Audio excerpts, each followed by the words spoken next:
Hey, what's up, guys? It is day 317 and it's getting a little dark, but that's okay. And just walking my little man Tintin right now. And today I'm talking about prove it. And that probably definitely somewhere in me stems in ego. And I think we can use ego to drive us in some ways. And I almost didn't want to title it prove it, because there's a lot of quotes out there that say, oh, you never have to prove anything. And I was like, when I hear that, yeah, I understand the lens that quote was looking through and the intention behind it. Yet that's something that it's been working for me a lot lately. Ooh, dog turn. You get wrapped up in the leash. It's really been working for me, and I always tell people, I'm like, utilize what works. And it moves me to action, because when I think about, I know what I want, I know why I want it. And then what I've been telling myself lately is like, all right, prove it. Prove it to the universe, prove it to God, prove it to spirit. That's really what it is for me, that I'm like, in a sense, proving it to. And it's showing that my actions are in alignment with what I'm speaking. And the prove it probably also stems from my personality type. I like being competitive, Taurus, a little stubborn. And those things tend to work for me when I'm on a functional side, right? Everybody has a functional side, everybody has a dysfunctional side, or dysfunctional in whatever those traits are.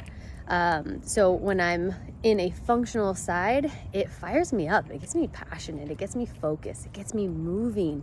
And I'm always studying what makes me move, what's making me move forward. So this is just a testimony of what's been working for me just the last, I don't know, I guess week, or maybe half of a week. It's been a couple days. And if that works for you, if that kind of resonates with your personality, take it, run with it, go for it, because you know what you want. And if you don't, start asking yourself, what do I want? And find out why you really want it.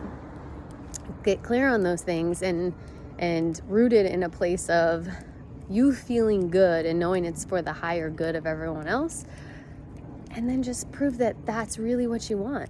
And if you see yourself not showing up in those actions that should be in alignment with what you're saying you want, you might not want it right now. And it might not actually be what you want, as you start really diving into it, and that's okay. Then it gives you contrast. Then you get a little bit more clarity, because you're finding out more so what you don't want. So anyways, that's been working for me. Prove it to whatever it is that whatever motivates you. And for me, because I know it's for my higher good and the higher good of the world, it's really proving it to the sources outside of me, whether that's God, universe, source, collective consciousness. It really works because I really respect those things outside of myself that I know are for the higher good, however you define them in your world. And that, I think maybe it just needs to be heard this week, because I've also seen in a few of my clients, it's really figuring out how they can get into action. And so if there's a couple of us needing to hear it this week, then maybe that's why I'm making this video right now. So prove it. And if it doesn't resonate, I always tell people, take what works and leave the rest. You are a unique human. Ooh, bug. You're a unique human with your own unique path, and all of the answers that you ever need are already within you. And we just get to use each other as a mirror, right, to see what there is to learn about ourselves. So do what works for you, and I will see you guys tomorrow. Bye.